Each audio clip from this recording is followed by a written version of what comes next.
بسم اللہ الرحمن الرحیم الحمد للہ رب العالمین الصلاة والسلام علی سید الانبیاء والمرسلین وعلی آلہ واصحابہ واہل بیتہ اجمعین۔ السلام علیکم ورحمۃ اللہ وبرکاتہ۔ ڈیئر اسٹوڈنٹس، عزیز طلباء و طالبات، میں آپ کو خوش آمدید کہتا ہوں اپنی طرف سے، اپنی یونیورسٹی کی طرف سے، اپنے ڈپارٹمنٹ کی طرف سے۔ ایک نظر ڈال لیتے ہیں کہ ہمارا ٹاپک چل کیا رہا ہے اور لاسٹ لیکچر میں ہم نے کیا پڑھا تھا۔ کیا خیال ہے؟ جی، تو ہمارا ٹاپک جو پچھلا لیکچر تھا وہاں سے ہم نے سٹارٹ کیا تھا اصول فقہ کے جو مضامین ہیں، اور خاص طور پر یہ جو ہمارے ادلہ اربعہ ہیں، دلیل اربع سے مراد ہماری 4 دلیلیں، وہ کون سی ہیں؟ دلیل اول قرآن کریم، دلیل ثانی سنت رسول، اور دلیل ثالث اجماع، اور دلیل رابع قیاس۔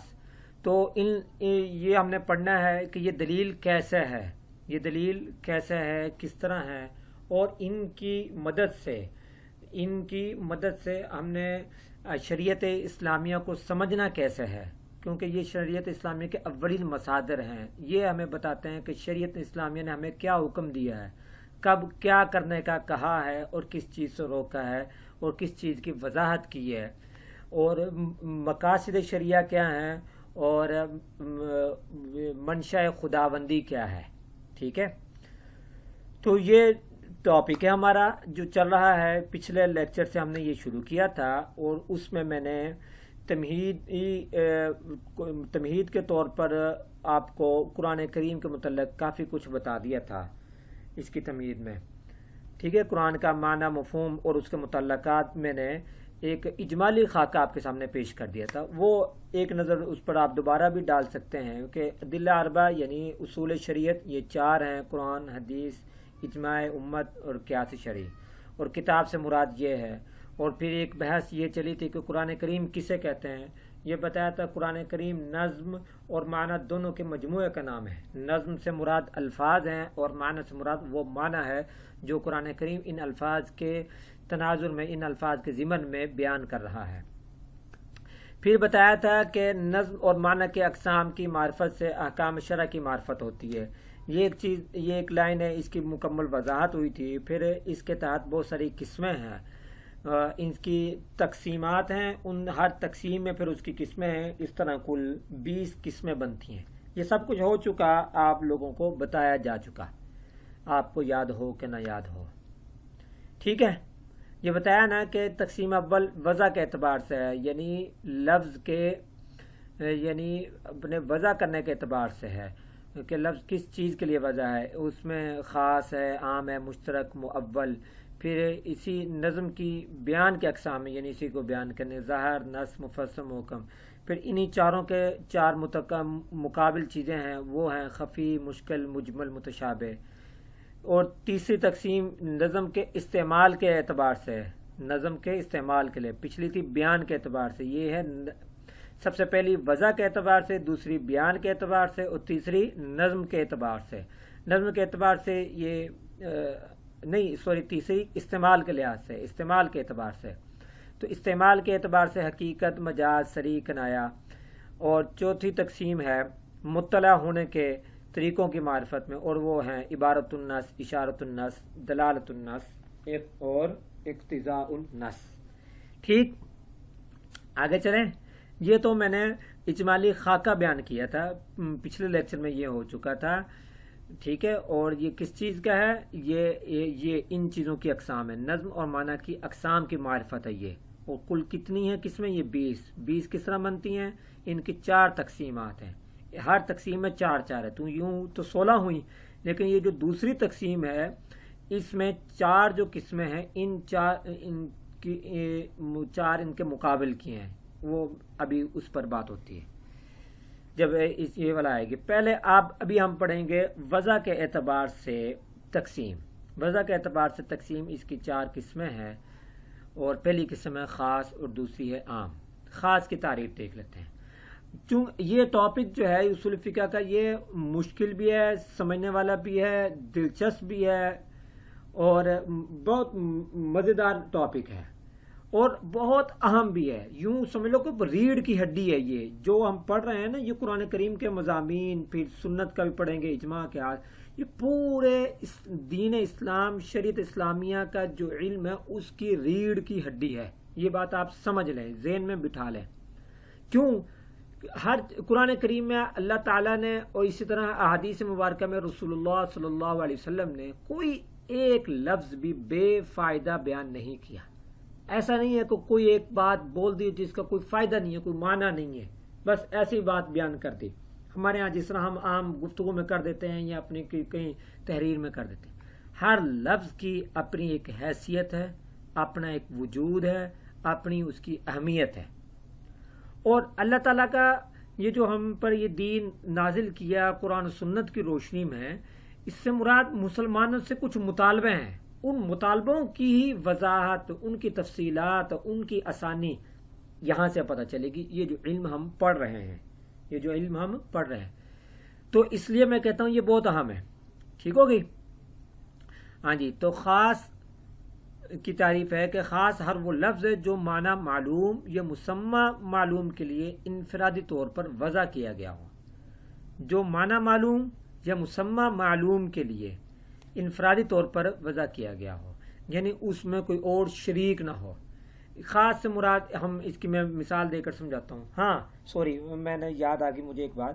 یہ جو ابھی میں نے تفصیل بتا رہا تھا نا کہ یہ جو علم ہے یہ بہت اہم علم ہے، بہت ریڑھ کی ہڈی کی حیثیت ہے. یہ بتانے کا مقصد یہ تھا کہ یہ علم بڑا طویل بھی ہے، تفصیل طلب ہے.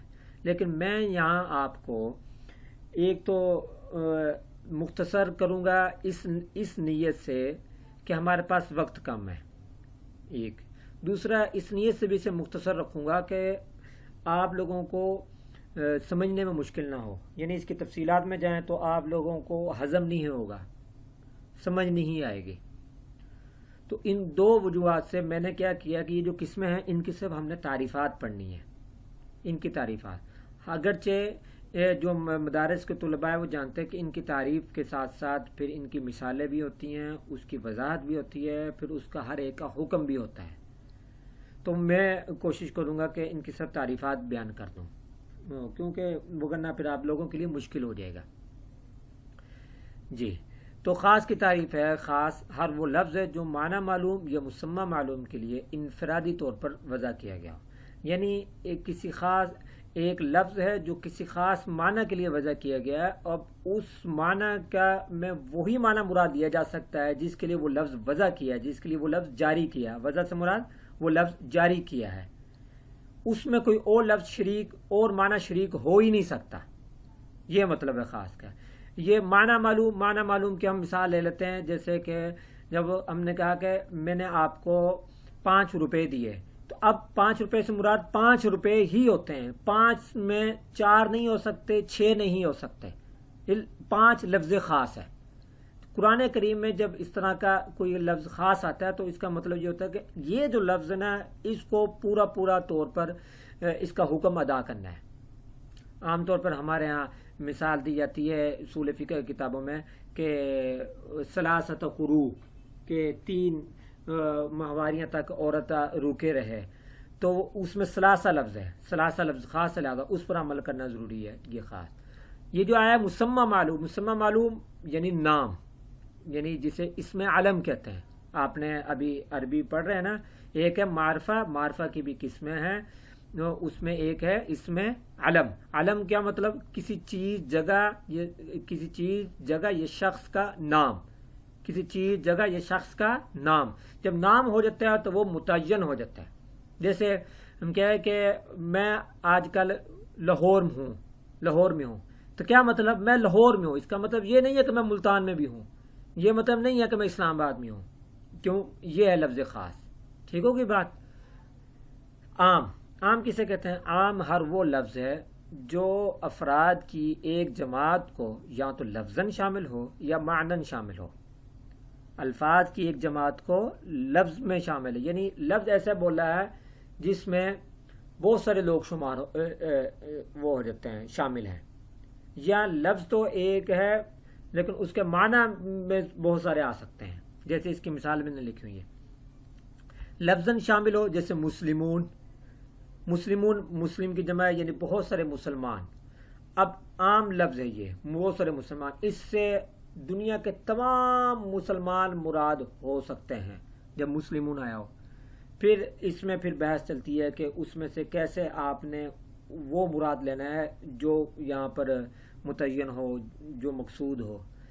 اچھا، مانن مراد ہو، یہ جسے کہتے ہیں نا یہ مانن شامل ہو، اس کی مثال ہے من۔ یہ لفظ کیا لکھا ہوا ہے؟ من۔ من سے مراد آپ جانتے ہیں نا کسے کہتے ہیں؟ من یہ اسم موصول ہے کہ کہتے ہیں کون، من میں نا کون، یعنی من عند الباب، دروازے کے پاس کون ہے، من عند الباب، دروازے کے پاس کون ہے۔ اب دروازے کے پاس کون ہے کہ یہ جو سوال ہے یہ کوئی بھی ہو سکتا ہے، کوئی بھی ہو سکتا ہے، دنیا کے جتنے انسان ہیں ان میں سے کوئی بھی ہو سکتا ہے۔ تو یہ عام جو ہے ان تمام کو، یعنی افراد کی پوری جماعت کو، مسلمان کی پوری جماعت، مسلمانوں کو اور من جو دروازے کے پاس ہیں ان کو شامل ہو سکتا ہے۔ پھر آگے اس میں بحث چلتی ہے جس میں نہیں جا رہا کہ جب ایک لفظ عام ہو تو اس میں خاص کیسے کرنا ہے، اس میں سے خاص یعنی کون مراد ہے، یعنی جب مسلمون قرآن کریم میں بولا تو کون سے مسلمان مراد ہے۔ جیسے قرآن کریم میں ہے غیر المغضوب علیہم ولا الضالین۔ ولا الضالین کا معنی کیا ہے؟ مغضوب کا معنی کیا ہے؟ مغضوب کا تو معنی تو ہے کہ جن پر اللہ تعالیٰ کا غضب ہوا ہے، یہ لفظ عام ہے۔ مغضوب لفظ عام ہے، یعنی پوری دنیا کے وہ لوگ شامل ہو سکتے ہیں جن پر اللہ کا غضب ہو، لیکن اس میں سے پھر عام کی، اس میں سے پھر خاص کیا، اس عام کو خاص کیا۔ کیسے کہ پتہ چلا کہ اس سے مراد کون ہے، خاص ایک طبقہ مراد ہے، یہ ہوتا ہے۔ ٹھیک، مشترک و معول۔ مشترک معول، مشترک وہ لفظ ہے جس میں چند معانی یا چند اسماء شریک ہو، نہ کہ شمول کے طریقے پر۔ یعنی اس کا مطلب کیا ہے کہ مشترک وہ لفظ ہوتا ہے جو جب بولا جاتا ہے کہ تو اس میں بہت سارے اسماء شریک ہیں، سمجھ آ گئی؟ بہت سارے معانی یا بہت سارے اسماء اس میں کیا ہیں؟ شریک ہوتے ہیں، لیکن شمول کے طریقے پر نہیں۔ شمول کے طریقے پر نہیں، کیا مطلب کہ اب جب ان میں سے کسی ایک کو مراد لینا ہے، سب کو ہم مراد لے نہیں سکتے، یعنی کسی ایک کو لینا ہے، سب کو لے کر چل نہیں سکتے۔ بات سمجھ آ گئی؟ جیسے کہ ہم کوئی ایک ایسا لفظ ہے جو کہیں کہ وہ لفظ مشترک ہے، کہ ایک ہی لفظ ہے اور فلاں معنی کے لیے بھی استعمال ہوتا ہے، فلاں معنی کے لیے بھی، فلاں معنی کے لیے بھی استعمال ہوتا ہے۔ ٹھیک ہے، ایسے ہیں نا ہمارے بہت سارے الفاظ جو ایک ہی لفظ بولے اور مختلف جگہ پر مختلف معنی اس کا مراد ہوتا ہے، لیکن جب قرآن کریم میں کوئی مشترک لفظ آئے تو اس وقت غور کرنا ہوتا ہے کہ اب کون سا لفظ مراد ہے، یہاں پر اس کا کون سا جو رکن ہے وہ مراد ہے، سب کو اکٹھے طور پر مراد نہیں لیا سکتا۔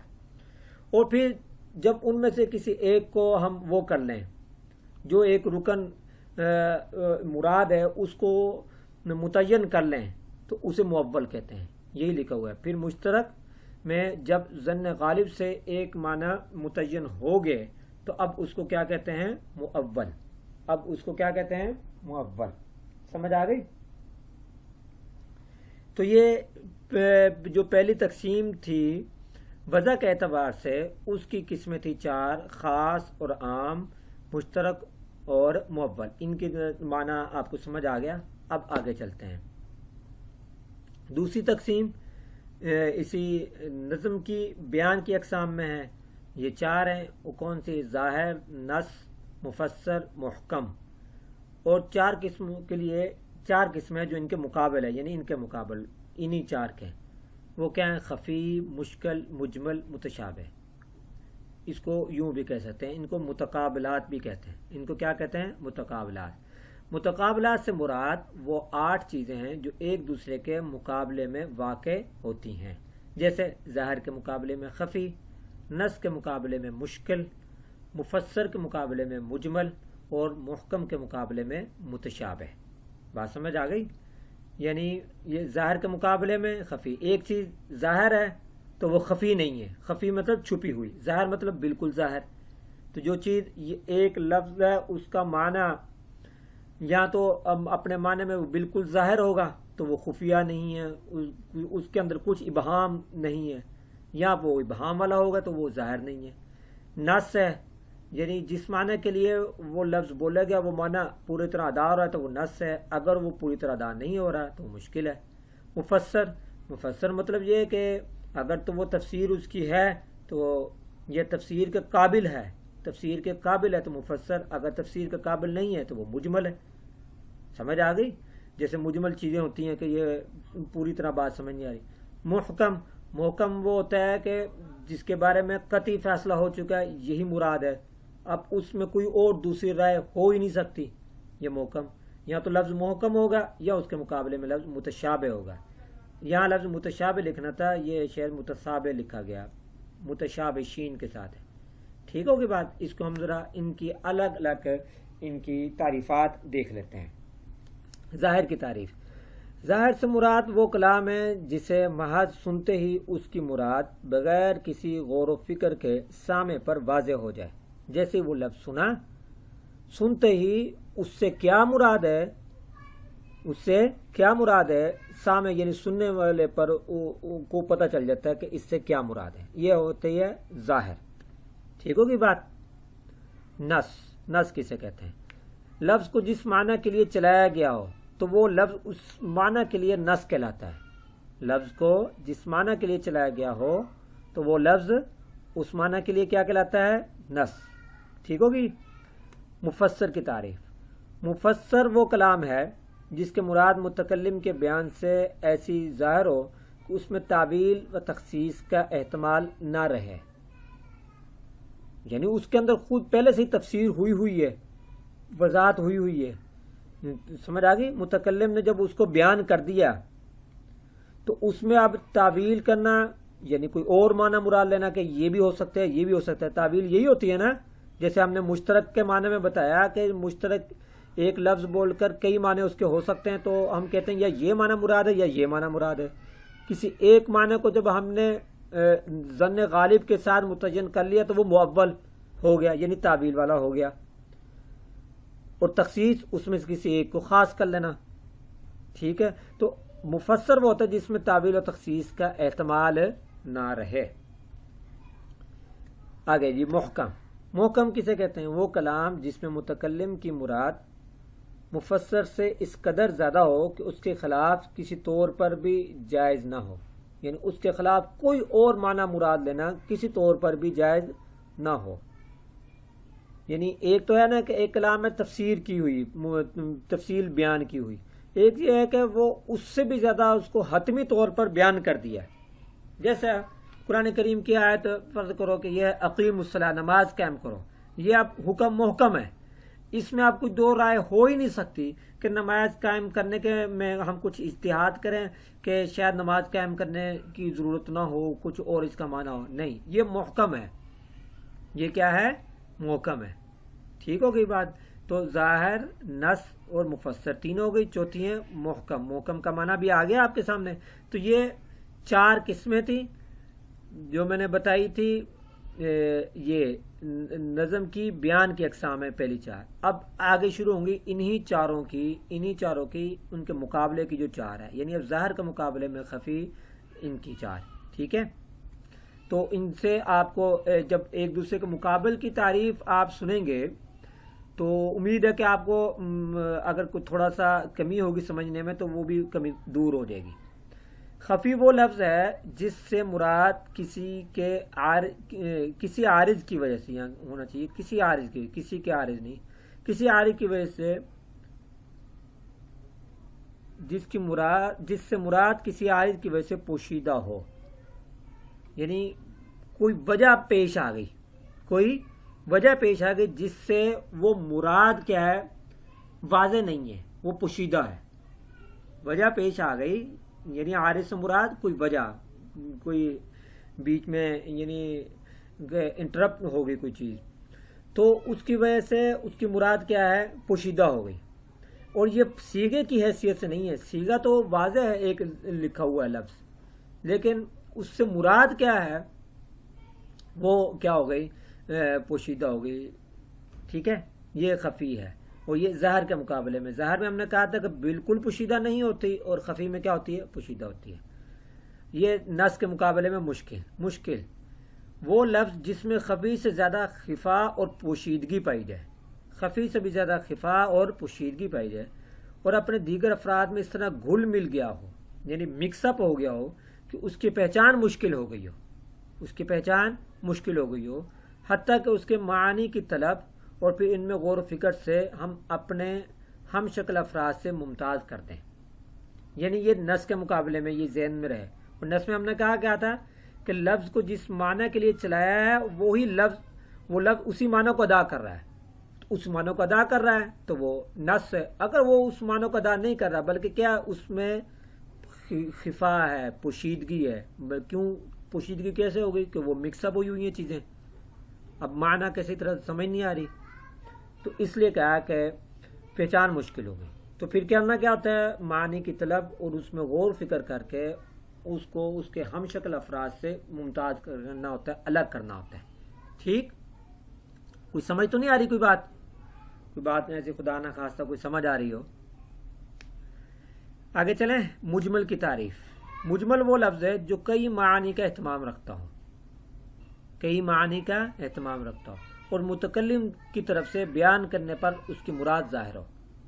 یعنی ایک لفظ ہے وہ مجمل ہے، اب تقاضا ہوگا کہ جو متکلم ہے وہ خود ہی اس کی وضاحت کر دے، خود ہی اس کی وضاحت کر دے، تو پھر اس کی مراد کیا ہوگی، واضح ہوگی، پھر اس کی مراد کیا ہے، واضح ہوگی۔ جیسے میں اس کی مثال دوں کہ ایک آدمی کہتا ہے میں کھانا نہیں کھا سکتا، کھانا نہیں کھا سکتا، کیوں نہیں کھا سکتا، کوئی وجہ نہیں ابھی تک سمجھ آئی، تو کئی معنی کا ہو سکتا ہے اس کو بھوک نہ ہو سکتا ہے اس کا روزہ رکھا ہو، اس نے روزہ رکھا ہو سکتا ہے اس کے پاس کھانا نہ ہو سکتا ہے اس کو ڈاکٹر نے منع کیا ہو کہ آپ نے کھانا نہیں کھانا، سمجھ آ گئی نا، کئی معنی کا اہتمام رکھتا نا۔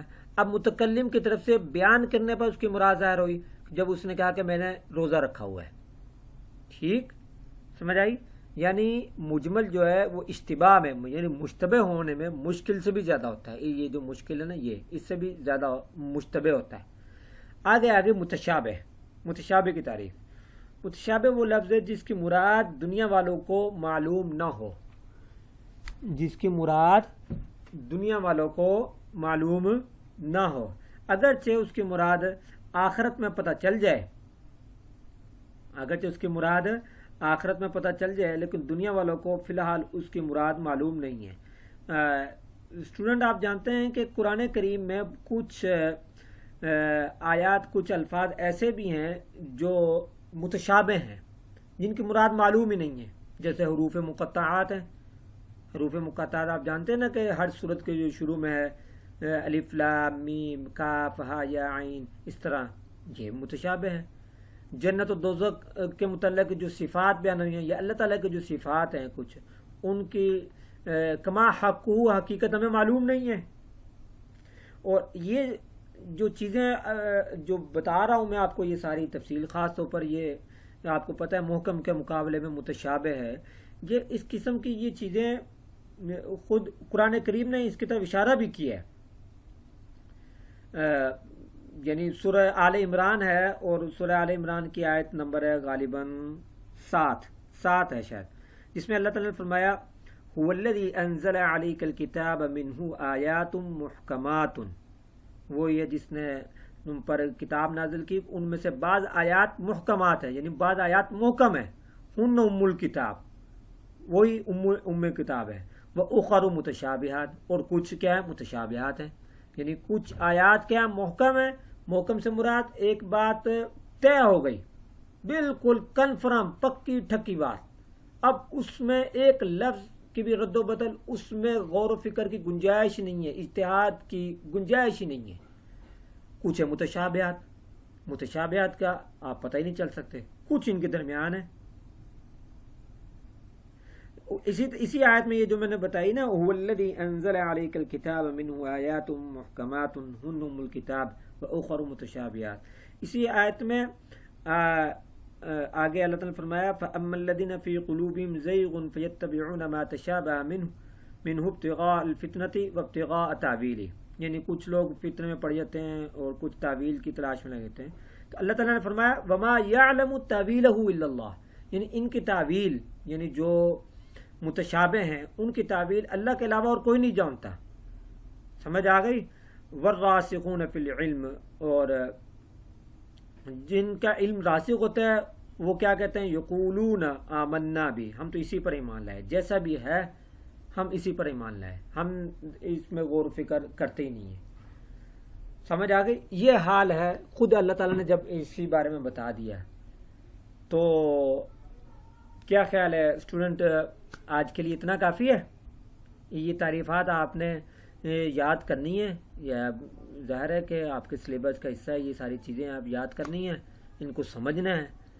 اور وہ یہ تیسری تقسیم اسی نظم کے استعمال کے اقسام میں ہے. یعنی آپ جانتے ہیں نا قرآن کریم لفظ اور نظم، یعنی نظم اور معنی دونوں کے مجموعے کا نام ہے. تو یہ جو تقسیم ہے یہ اس نظم سے مراد الفاظ ہیں، الفاظ کے استعمال کی اقسام ہیں. جو الفاظ ہوتے ہیں ان کی استعمال، ان کی یہ اقسام ہیں. ان کی اقسام یہ 4 ہیں: حقیقت، مجاز، صریح، کنایہ. یہ 4 قسمیں ہیں. تو جانتے ہیں آپ کہ حقیقت مجاز کیا ہوتی ہے؟ یہ بہت عام فہم اور معروف ہے، آپ لوگوں کو پتہ ہوگا. لیکن اصول فقہ کے تناظر میں اس کی تعریف کیا ہے وہ آپ کے سامنے رکھ دیتا ہوں. واضح نے جس معنی کے لیے وہ لفظ وضع کیا ہے، اگر اسی معنی میں وہ لفظ استعمال ہو رہا ہے، سمجھ آ گئی؟ یعنی لغت کا واضح ہے، یعنی ایک لغت میں وہ لفظ جس معنی کے لیے وضع کیا گیا ہے، جاری کیا گیا ہے، تیار کیا ہے، بنایا گیا ہے، اگر اسی معنی میں استعمال ہو رہا ہے تو وہ لفظ کیا ہو گئی؟ حقیقت. وہ لفظ کیا ہوگی؟ حقیقت. اگر اس لفظ کے لیے استعمال نہیں ہو رہا بلکہ اس معنی یعنی وہ لفظ اپنے حقیقی معنی میں استعمال نہیں ہو رہا بلکہ حقیقی معنی کے علاوہ کسی اور معنی میں استعمال ہو رہا ہے تو وہ مجاز. اسے کیا کہیں گے؟ مجاز. عام طور پر کہتے ہیں یہ اس کا حقیقی معنی ہے، یہ اس کا مجازی معنی ہے. کیا کہتے ہیں؟ یہ اس کا حقیقی معنی ہے، یہ اس کا مجازی معنی ہے. اس کی میں مثال دوں، جیسے کہتے ہیں کہ یار اپنے دوست کو کہتے ہیں یار تو تو شیر ہے، یا تو تو شیر ہے. انت کالاسد، آپ تو شیر کی طرح ہو. تو آپ جو سامنے ہے وہ اس کو جو شیر کہا گیا ہے، یہ یہاں پر شیر کا لفظ اب آپ سمجھدار ہو کہ حقیقت میں استعمال ہوا ہے یہ مجاز. یہاں یہ لفظ مجازی معنی میں استعمال ہوا ہے. اصل تو حقیقی معنی کیا ہے؟ شیر ایک جانور کا نام ہے. آپ اس کو جانور تو نہیں کہہ رہے، آپ اس کو تو نہیں کہہ رہے کہ بھی تو 4 ٹانگوں والا، 1 دم والا، اتنے بڑے منہ والا شیر ہے. آپ اس کو مجازی معنی، اس کو ایک تشبیہ دے کر اس کی بہادری کے حوالے سے کہہ رہے ہو کہ آپ شیر کی طرح ہو، آپ شیر ہو. تو اگر یعنی اب یہاں سے آپ کو سمجھ آ گیا کہ حقیقی معنی کیا ہوتا ہے اور مجازی معنی کیا ہوتا ہے. سمجھ آئی؟ اس کی ہم اپنے اس تناظر میں، فقہ کے تناظر میں ہم دیکھیں، جب ہم کہتے ہیں کہ کوئی مرد کسی عورت کو کہے کہ انتی طالق، تجھے طلاق ہے، تو وہ طلاق ہے کیونکہ وہ اپنے حقیقی معنی میں ہے، اور وہ اسی معنی میں دلالت کرے کہ یہ ہو نہیں سکتا کہ وہ کہے کہ نہیں اس سے مراد میری کچھ اور ہے، نہیں ہو سکتی، وہ حقیقی معنی ہے. سمجھ آ گئی؟ تو حقیقت اور مجاز کا فرق بھی ایسے ہی پتہ چلے گا کہ جو دلالت حال ہے، یعنی جو اس وقت کا صورت حال ہے، اس صورت حال سے پتہ چلے گا کہ یہ یہاں پر حقیقی معنی میں ہے، یہ مجازی معنی میں ہے. جیسے جب دوست کو شیر کہا ہے تو وہ صورتحال سے ہی پتہ چل گیا کہ یہ مجازی معنی میں ہے، یہ حقیقی معنی میں نہیں ہو سکتا، کیونکہ وہ انسان ہے، وہ شیر ہے ہی نہیں، وہ جانور ہے ہی نہیں. بھلے آپ سامنے والے کو گدھا کہہ دیں تو وہ کیا ہوگا؟ وہ گدھا نہیں ہوگا، وہ گدھے کی طرح ہوگا. اور مجازی، جیسے میں نے مثال دی انت طالق، یہاں پر مجاز مراد ہو ہی نہیں سکتا، کیونکہ جب حقیقت ایک لفظ جب حقیقی معنی میں مراد لیا جا سکتا ہے اور مراد ہو رہا ہو تو وہاں تو مجاز نہیں ہوگا. اور یہاں بات یہ بھی ذہن میں رکھے کہ ایک لفظ ایک ہی وقت میں یا حقیقت ہوگا یا مجاز ہوگا، دونوں اکٹھے مراد نہیں لیے جا سکتے. ٹھیک ہوگی بات؟ حقیقت مجاز کی سمجھ آ گئی. اب آگے ہے صریح اور کنایہ. صریح وہ لفظ ہے جس کی مراد بالکل واضح ہو، یعنی جب متکلم نے بولا تو اس کی مراد سمجھ آ جائے، جیسے ہی بولا ہے اس کی مراد سمجھ آ جائے، یعنی جو اس نے کہا، جیسے ہم اسے کہیں کہ ادھر آؤ، اب ادھر آنے کا مطلب یہی ہے کہ ادھر آؤ، ادھر آنے کا مطلب یہ نہیں ہے کہ تو سو جا، یہ اس کو بلانے میں صریح ہے، سمجھ آئی؟ اور کنایا وہ لفظ ہے جس کی مراد پوشیدہ ہو، یعنی وہ لفظ ایسا بولا گیا ہے جو بالکل واضح نہ ہو، اس کی مراد پوشیدہ ہو۔ اب اس کی وضاحت کیسے ہوگی؟ یا تو متکلم خود اس کو واضح کرتے کہ میری اس سے مراد یہ ہے، یا دلالت حال، یعنی جو صورت حال ہے اس سے پتہ چلے کہ اس سے یہ جو لفظ کنایتاً اس نے کوئی لفظ بولا ہے تو وہ اس سے مراد کیا ہے۔ آپ سمجھتے نا، یہ ہم کہتے ہیں نا اس نے اشارہ کنایوں میں یہ بات کی، اشارہ کنایوں۔ اب اشارہ کنایوں میں دونوں مرادیں ہو سکتی ہیں کہ یعنی یہ مراد ہے یا یہ مراد۔ کنایہ کی میں مثال دوں آپ کو کہ جیسے کوئی مرد اپنی عورت کو کہے، بیوی کو کہے انتی بائن، اب بائن کا لفظی معنی ہے تو جدا ہے، سمجھ آ گئی؟ اب جب اس نے کہا انتی بائن تو اس سے یہ بھی ہو سکتا ہے کہ وہ اس کو کسی چیز سے جدا کرنا چاہ رہا ہے۔ اب یہاں تو متکلم خود اس کی وضاحت کرے کہ میری اس سے مراد اس کو طلاق بائنہ دینی ہے، یا صورتحال سے پتہ چلے گا۔ صورتحال یہ ہے کہ ان کی آپس میں بحث مباحثہ چل رہی ہے، لڑائی جھگڑا چل رہا ہے، خوب گرما گرمی ہے، اور اس دوران وہ اس کو یہ بھی کہہ رہا ہے کہ میں تجھے چھوڑ دوں گا، میں تجھے طلاق دے دوں گا، تمیز سے بات کر۔ اور اسی دوران وہ ان کا جھگڑا بڑھتے بڑھتے وہ کہہ دیتا ہے کہ انتی بائن۔ تو اب صورتحال نے بتا دیا کہ یہاں پر انتی بائن سے مراد کیا ہے۔ یہ لفظ تو کنایا ہے، انتی طالقن کی طرح صریح نہیں ہے، کنایا ہے، لیکن اس سے مراد کیا ہے، بات سمجھے؟ تو یہ ہے کہ اگر عام نارمل ماحول چل رہا ہے میاں بیوی کا، ہاتھ پہ ہاتھ رکھ کے بیٹھے ہوئے گپ شپ لگا رہے ہیں ہنسی خوشی، اور وہاں پر وہ اس کو کہتا ہے کہ چل میری جان چھوڑ، وہ تو وہاں پر مراد کوئی اور ہوگی۔ یہ فرق ہے، سمجھ گئے ہوں گے؟ باقی اس کی گہرائی کی باتیں آگے چلتے ہیں۔ چوتھی تقسیم مراد پر مطلع ہونے کے طریقوں کی معرفت میں ہے۔ مراد پر یعنی اس سے کیا مراد ہے، اس سے کیا مراد ہے، یہ وہ مراد نہیں اگر اللہ تعالیٰ میری مرادیں پوری کریں، معذرت کے ساتھ، اس سے کیا مراد ہے۔ تو مراد پر مطلع کہ مراد پر ہمیں مطلع ہو صحیح طریقے سے، ان کا جو طریقوں کی معرفت میں ہے، اس کو ہم یوں بھی کہہ سکتے ہیں کہ یہ جو نصوص ہے، نصوص نص کی جمع ہے۔ نص آپ جانتے ہو کسے کہتے ہیں؟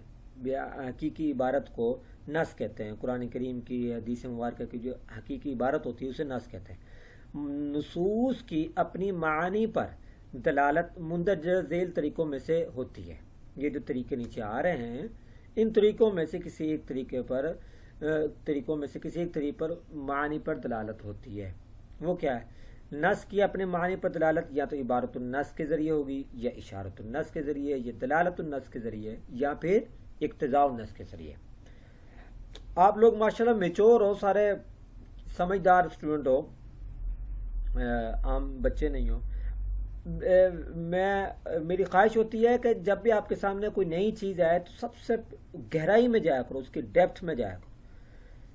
اگر یہ لفظ آپ نے آج سے پہلے کبھی نہیں سنا، اشارت النص آج سے پہلے کبھی نہیں سنا، صرف اس لفظ کو 2 منٹ سوچتے رہو۔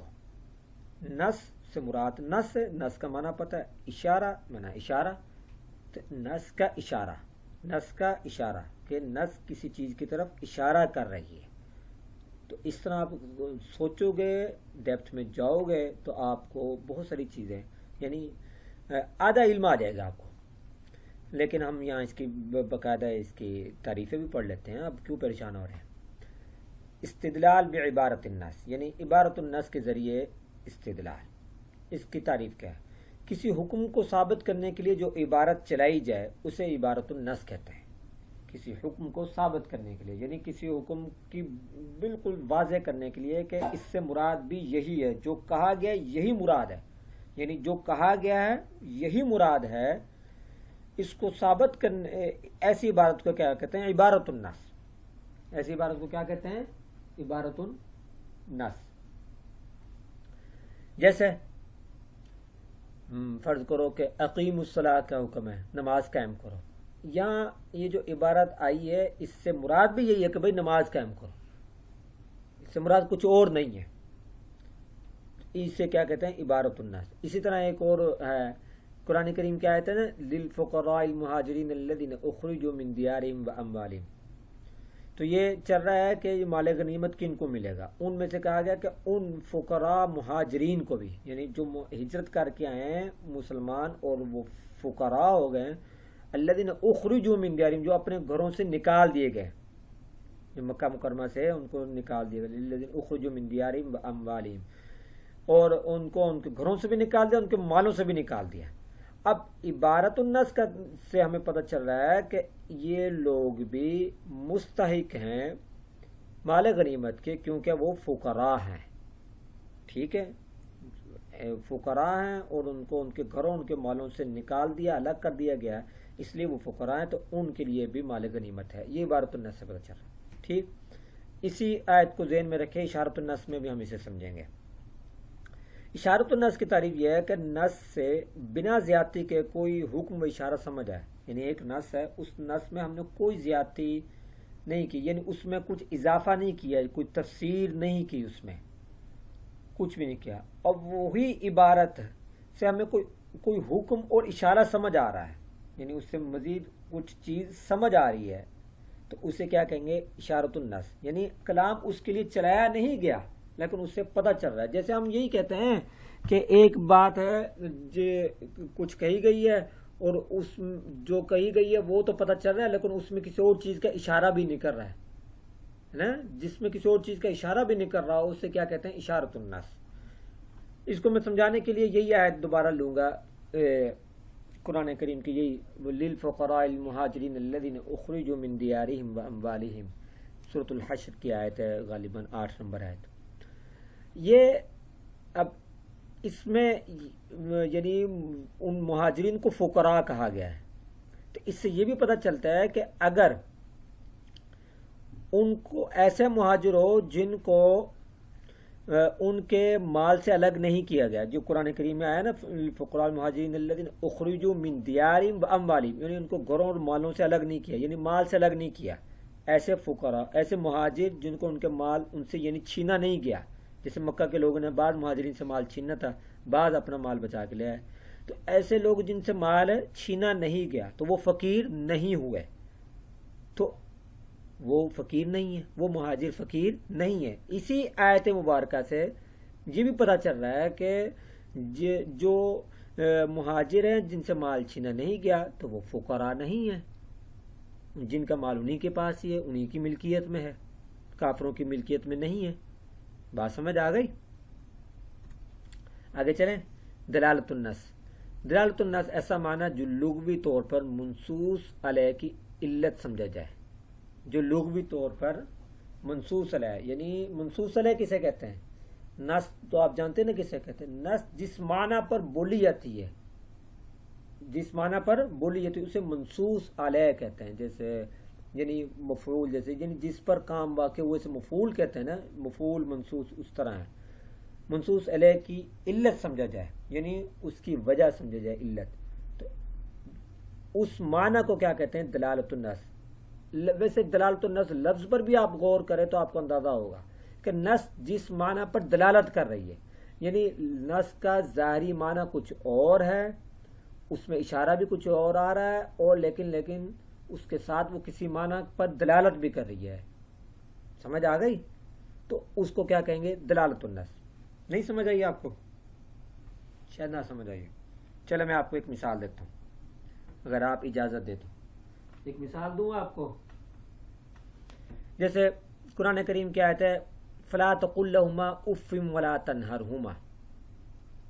والدین کے آداب کے متعلق یہ ذکر چل رہا ہے، تو ان کے متعلق قرآن کریم نے کیا کہا؟ سب نے آپ نے یہ آیت سنی، سب کو آتی ہے ماشاءاللہ، آپ بڑے ذہین فتین ماسٹر ہو. فلا تقل لهما اف ولا تنهرهما، کہ آپ ان والدین کو اف تک نہ کہو اور ان کو جھڑکو مت. ایسا ہی ہے نا؟ تو کیا اس میں یہ کہا جا رہا ہے کہ ان کو اف نہ کہو، باقی جو مرضی کرتے رہو؟ یعنی اف نہ کہو، لفظ اف اپنے والدین کے سامنے ہے، یعنی آپ کی کلاس کا جو سی آر ہے وہ کیا کہ اپنے والدین کو اف نہ کرے کہ ابا حضور میں آپ کو اف نہیں کہوں گا، اس کے بعد نافرمانی کرتے رہو، تکلیف دیتے رہو، یہ کہا ہے اس آیت میں؟ نہیں، آپ سب جانتے ہیں اس آیت میں یہ نہیں کہا گیا۔